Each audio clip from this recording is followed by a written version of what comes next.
Okay, welcome. I'm joined today by the awesome Daniel Knus. Welcome to our little program here today, Daniel. Thank you for having me, mate. It's a pleasure. So for our community, I have invited you on here because, hey, look, we've been friends for quite a while now. You've come to courses of mine. I've had training off you. So we've kind of, leveraged off each other's, expertise, so to speak. One of the things I like about you is that you're consistently, following a train of thought, a system, a procedure around health and fitness. So you're one of those guys that lives up to his brochure, so to speak, right? Which is a very important, I think, combination of why I want you on here to help my members. So if anyone wants to reach out to you, they can, and I'm going to add some links here at the end of this session. But today I want to make our focus on health and things around diet and around training, and maybe blow out a few myths and things like that, because the reason that my community, I think, needs this is we're business owners, all right? But not only are we business owners, we're mums and dads. We've got tons of responsibility and pressure and all that kind of stuff. You can relate as a business owner yourself, as a married man. Minus the kids, like there's obviously some people have got kids that are grown up, mine are all young. But anyway, this adds to pressure, this adds to stress, this adds to anxiety, which is rife within our community.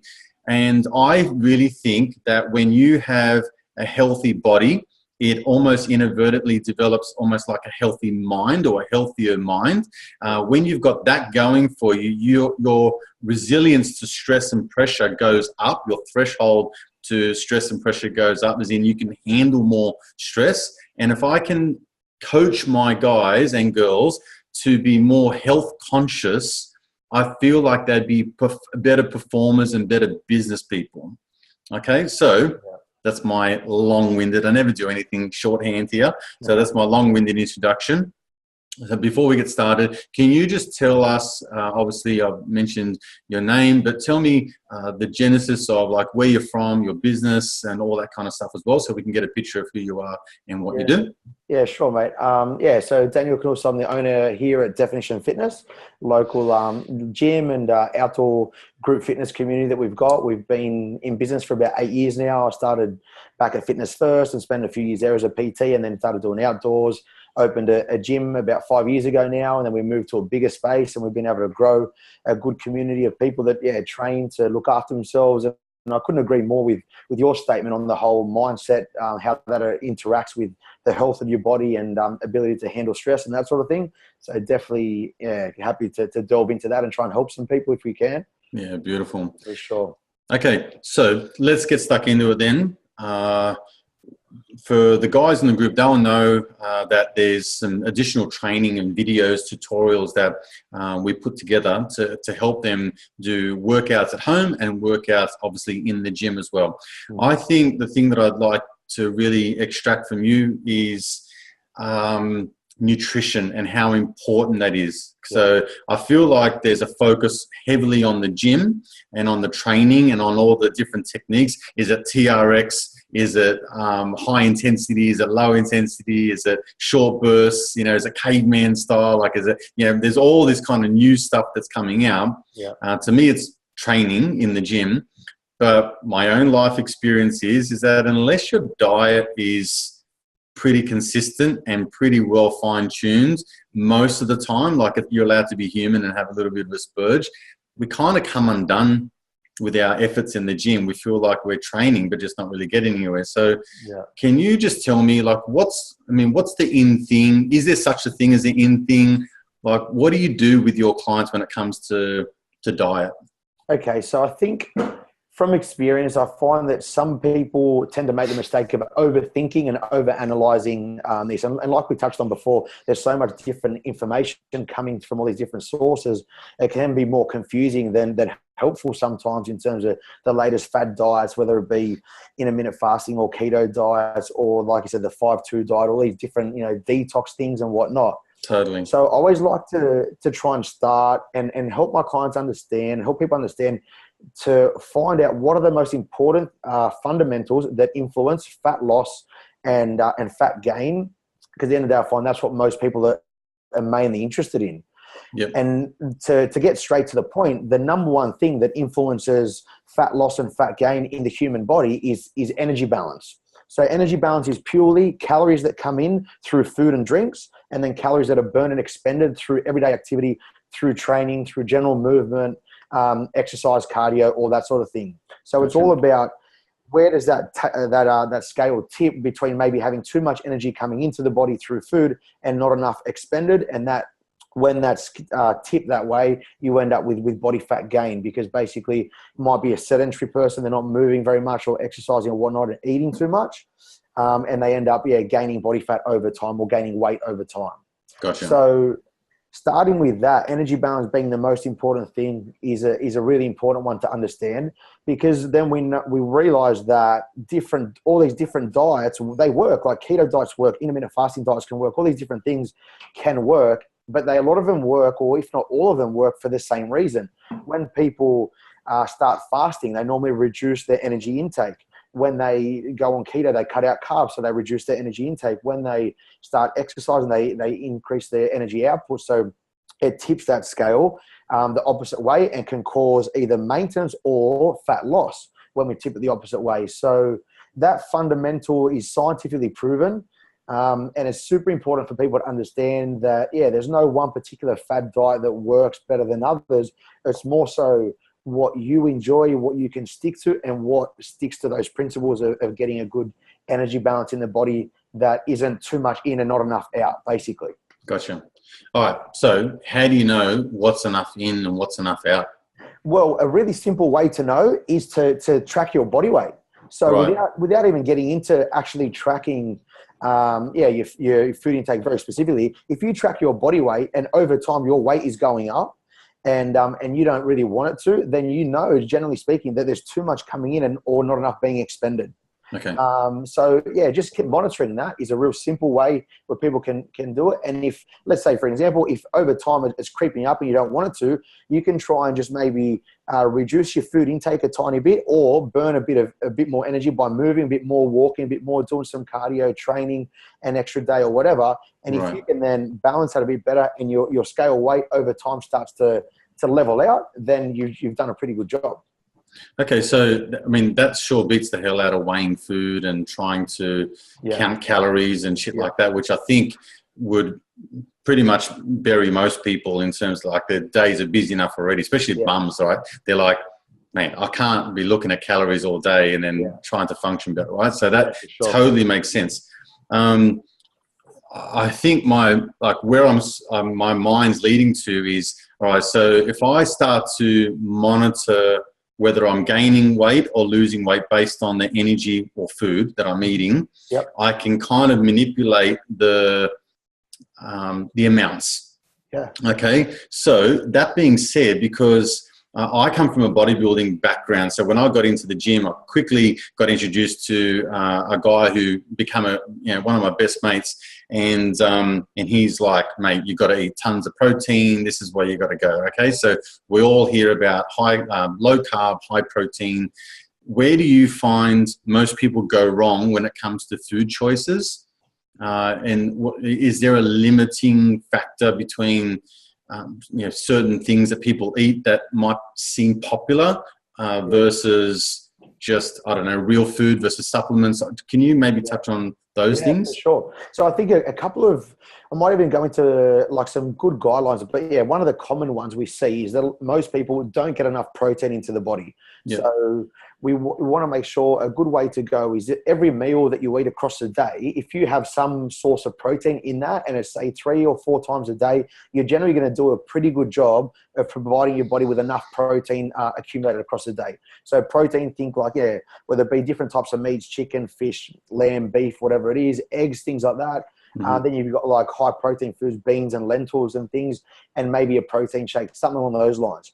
If you do that and sort of base your food across the day around some type of protein, you're going to do a good job of covering that base.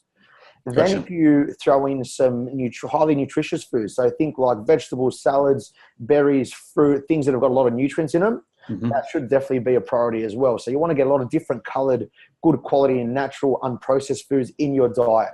spread it across the day, get it in there so that you're getting good nutrients into your body to look after its health and it'll, its vitality basically. Okay. Getting veggies in and fruits and berries will also help you get enough fiber in, which is good for digestion and will help you feel better and help the gut health side of things as well. Yeah.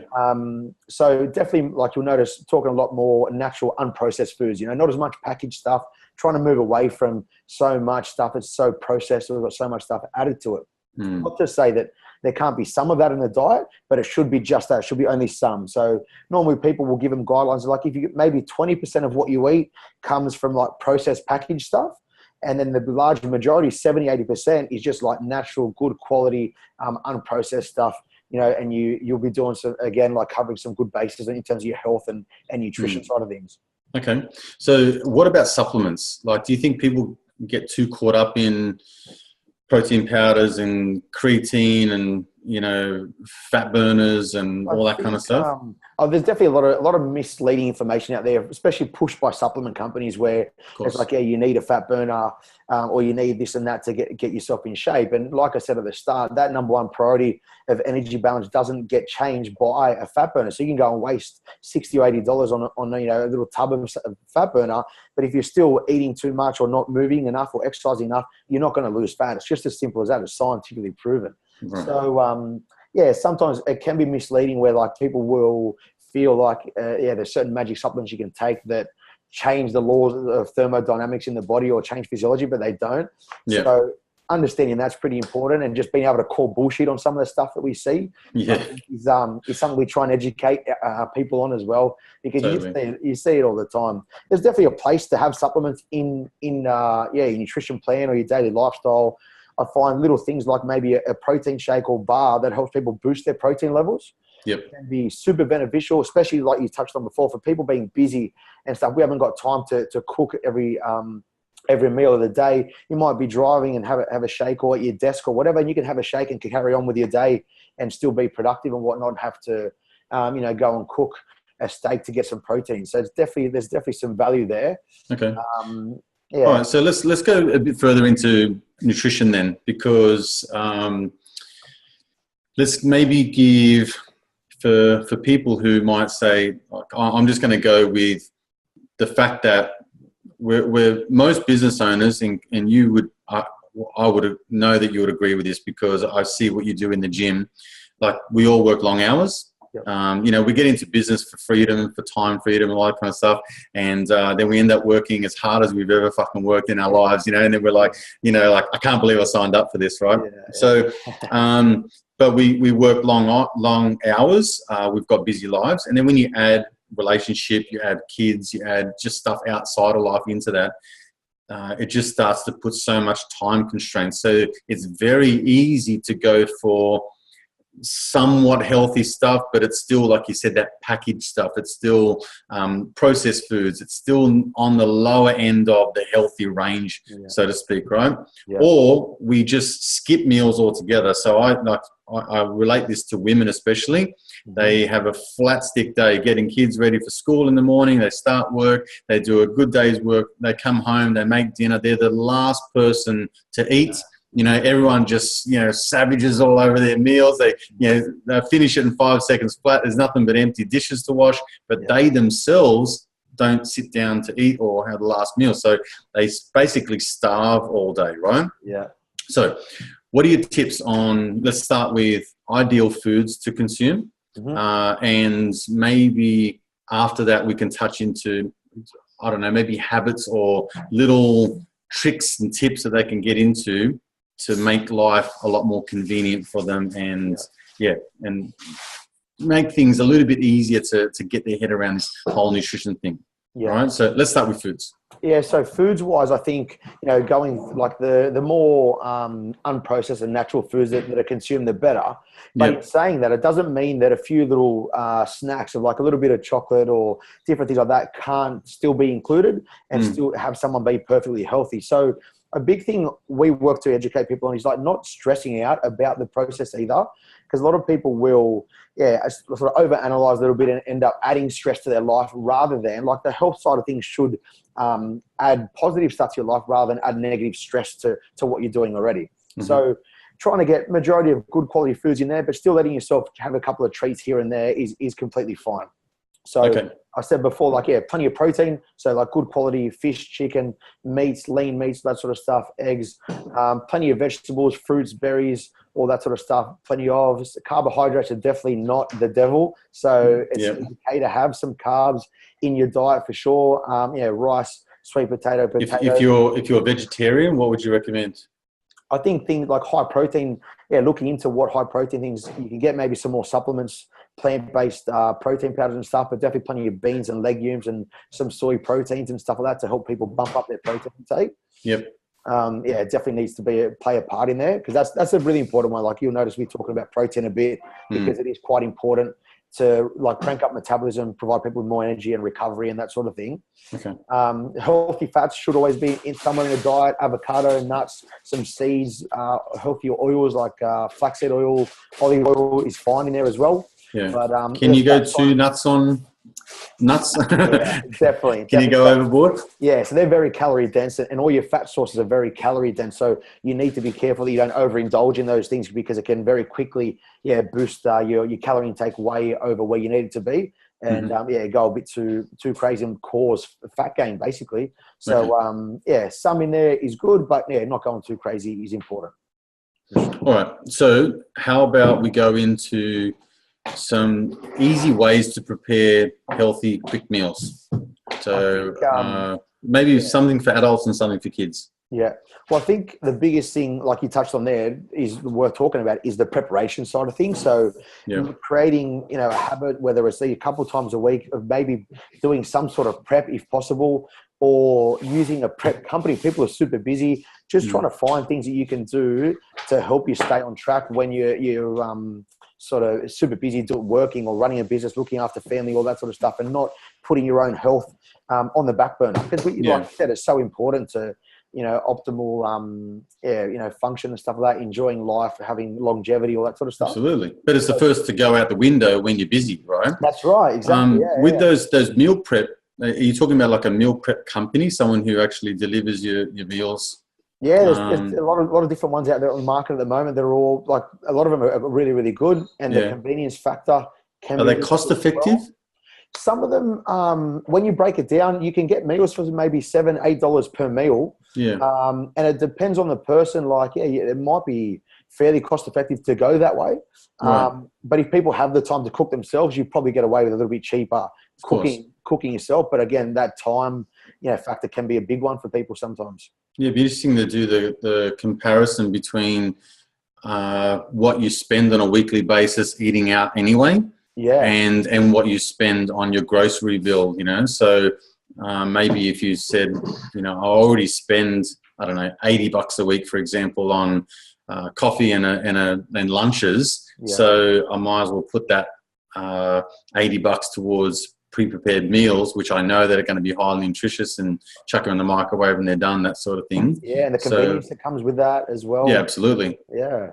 Okay, cool. All right. So in terms of what's your favorite go-to in terms of, say, quick snacks or things that are on the go besides a protein bar that's already, it's already pre-packaged and made? What's something that's generally in every household that you can say, I'm stuck for a quick meal, or I'm stuck for something that I can eat? What would generally be in someone's cupboard that they can probably put together and throw a good meal together? Well, something just to touch on, not so much food-wise, but I just want to say shakes are probably one of the best ways to get a ton of nutrients and like say, veggies and berries and even all these different things, superfoods and whatever you can throw in there, and just blend it all up, and you can hardly taste it.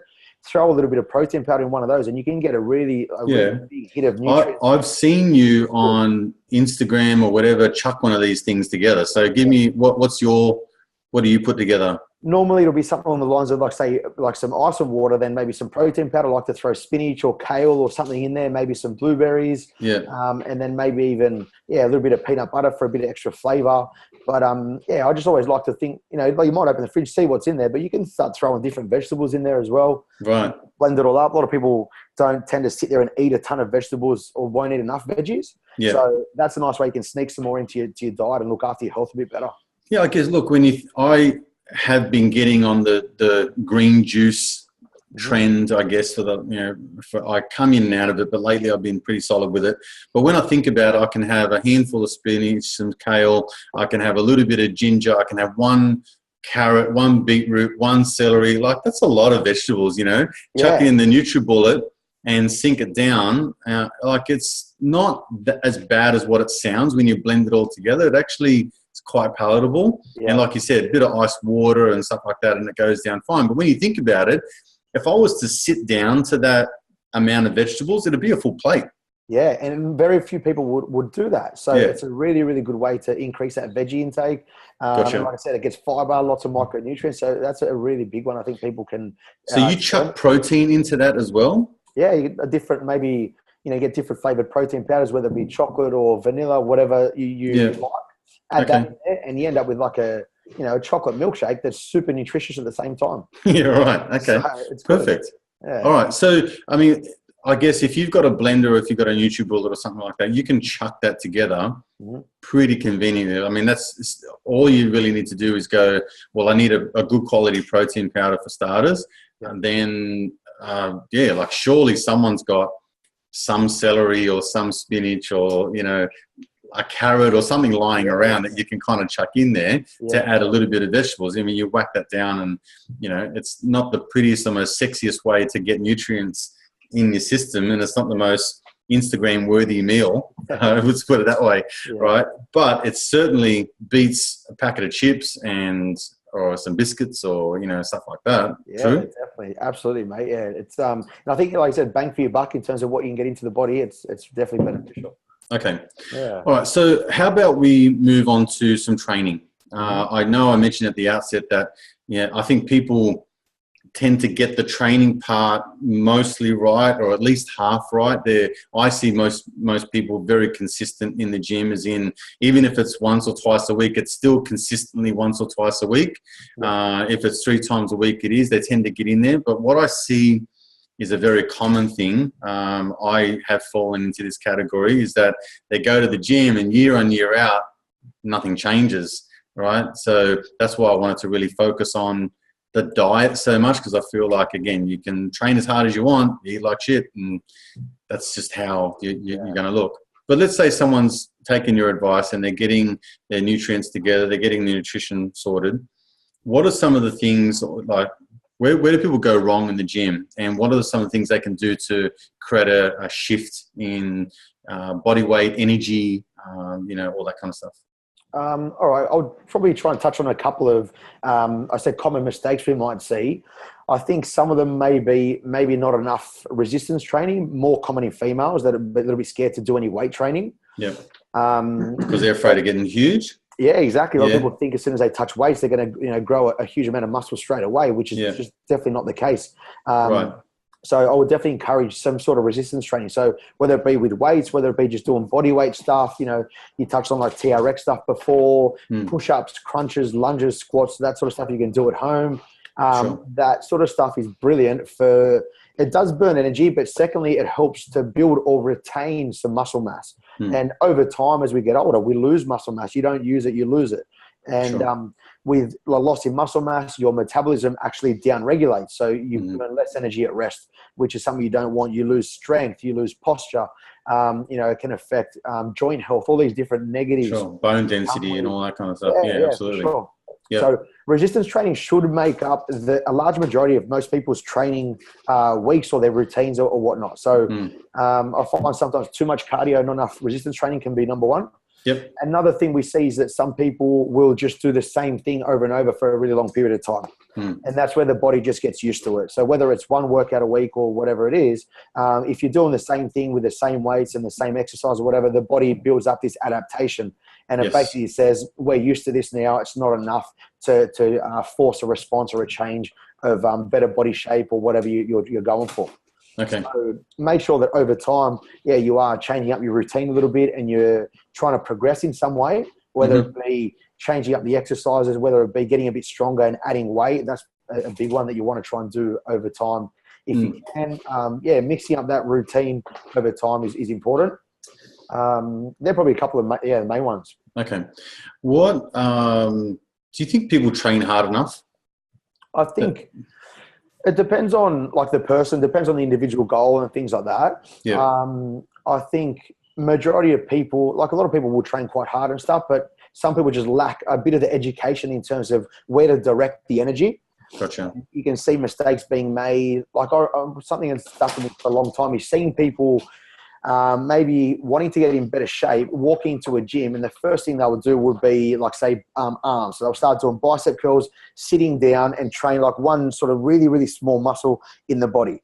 Now, if that person's got 45 minutes 3 times a week to train, they should not be walking to the gym and isolating one muscle this big to get the most bang for their buck or the most return on investment for their time. Good point. So that's where it's like, okay, if you've got limited time, you need to make sure that when you go to the gym, you're maximizing that time, right? Mm-hmm. So it's like if you've got time to do a bit of mobility work to free your body up, which gives you back energy, it helps you, move better and feel better on a day-to-day basis. That's important. Then what exercise do you do? Should you do isolation, small exercises, or bigger things like some squats or some big pull-ups or pull-downs that are going to work, large majority of muscles in the body and give you a better return on your time. Yeah, absolutely. I think that last point is actually a really, really good one, because that's definitely something that I still see in the gym is people going in and spending a good portion of time, mind you, like on those smaller body parts, and then trying to train 5 days per week. And for most people, especially like our community is business. So, we're very, for want of a better word is time poor, so to make that time more efficient in the gym just makes total sense. So why not go in there? Because if you're doing a bench press, for example, well, then you're going to get chest and shoulders and triceps. If you're doing what you say pull-ups, then you're kind of getting back and shoulders and biceps and forearms and the squat, all that kind of stuff. So they're actually exhausting movements too, right? So you're burning more energy by doing exercises like that. Yeah, exactly right. The reason why I touched on people training hard enough before is because I personally have a belief that when people have an experience of high physical exertion, and now this, I guess the disclaimer here is that it's got to be to your own body's capability. It's got to, your own fitness level. If you've got problems with medication or your heart or that kind of stuff, or we have to put that out there that's something you need to check with your physician first, all that kind of stuff. But that being said, if you've got a fairly clean bill of health, I think people underestimate the benefits from a mindset perspective to pushing themselves physically. So when you get to a state of, I had a conversation that was put to me, I think when I was listening to, I don't know if it was Arnold Schwarzenegger or Dorian Yates or one of these, superhuman guys, they're like, where do you think the most growth occurs? Is it rep 1 or is it rep 10? And the guy goes, rep 10. He goes, no, it's rep 11, right? And so it's like, it's when you can't do another rep, that's where all the growth occurs. I think that metaphor is a metaphor for life, is because when you feel like you can't go any further and you do, you reach a new, your boundary or your comfort zone expands. And so you reach a new area that you can kind of go, shit, actually, I did push myself. I did work longer, harder. I did stretch myself. And here I am. I've achieved this. I think the same metaphor is for the gym. If I can push myself physically, it requires a mental ability to perform that.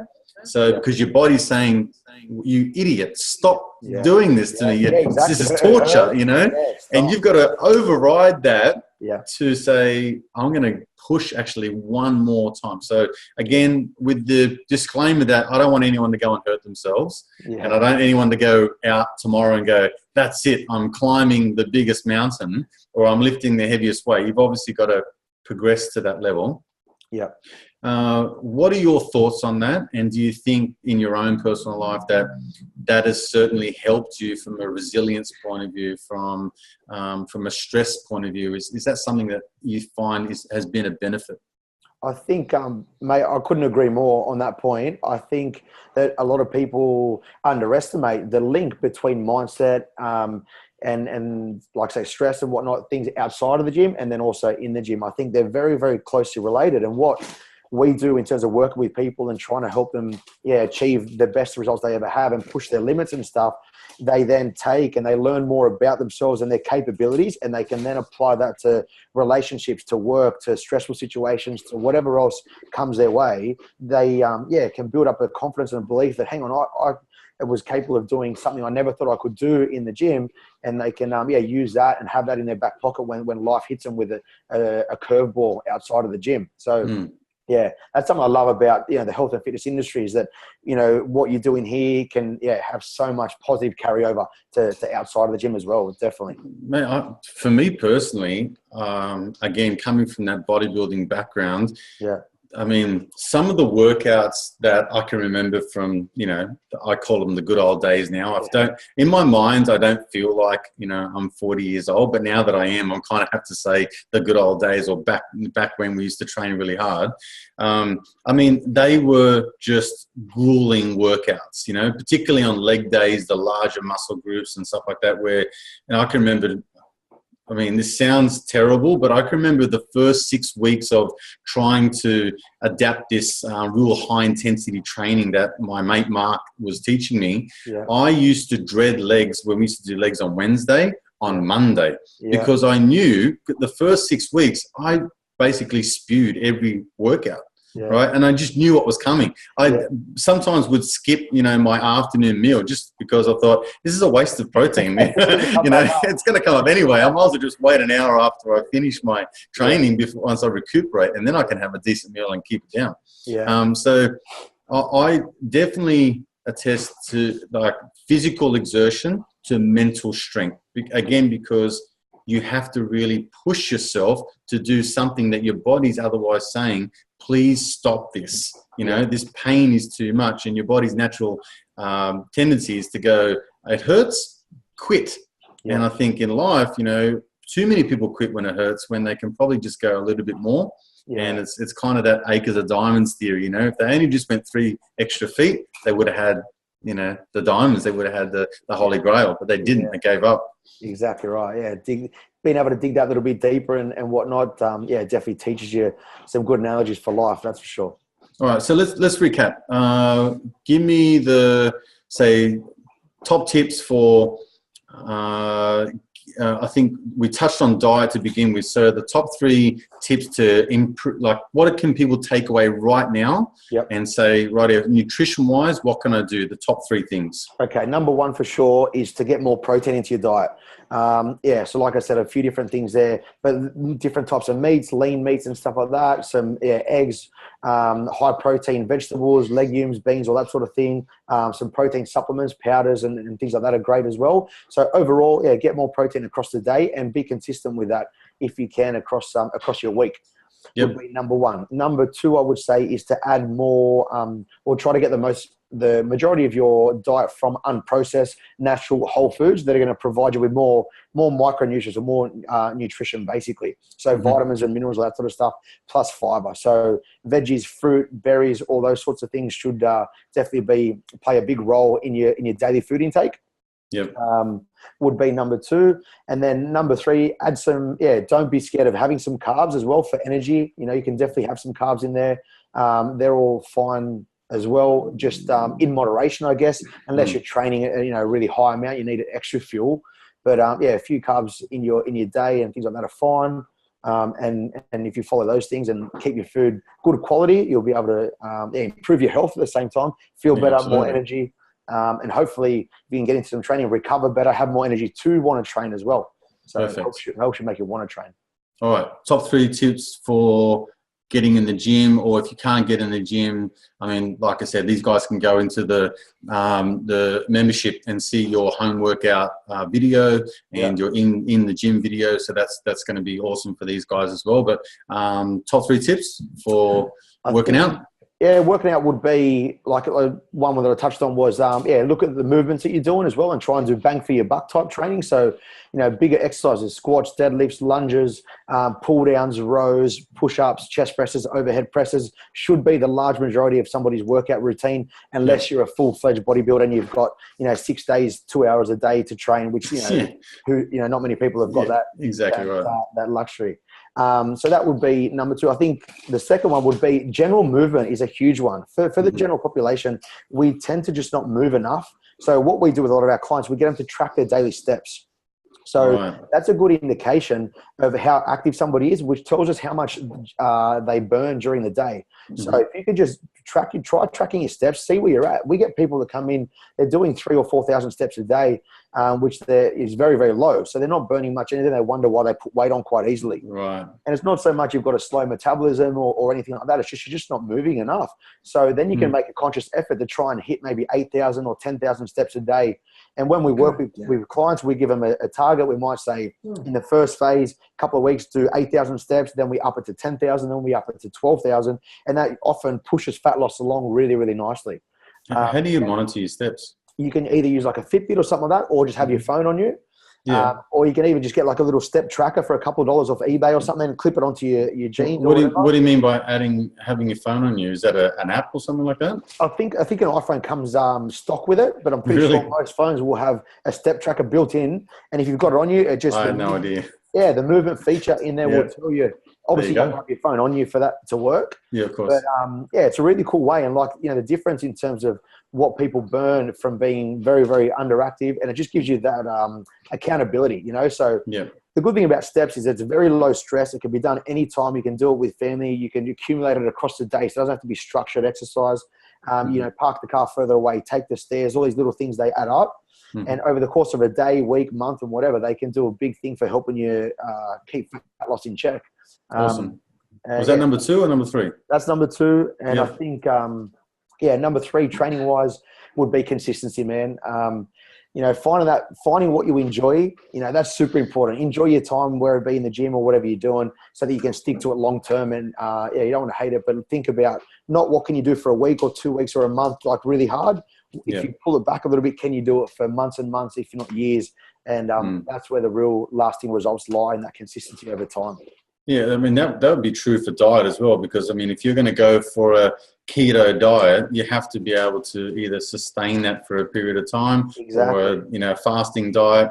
I think that's a really, really good tip. Yeah, 100%. Oh, man, I want to thank you for your time, the time in the gym with the video tutorials that you did and your expertise today. I've always admired what you've done, what you're doing and what you've done in the gym and with your business. It's been a pleasure getting to know you over the years.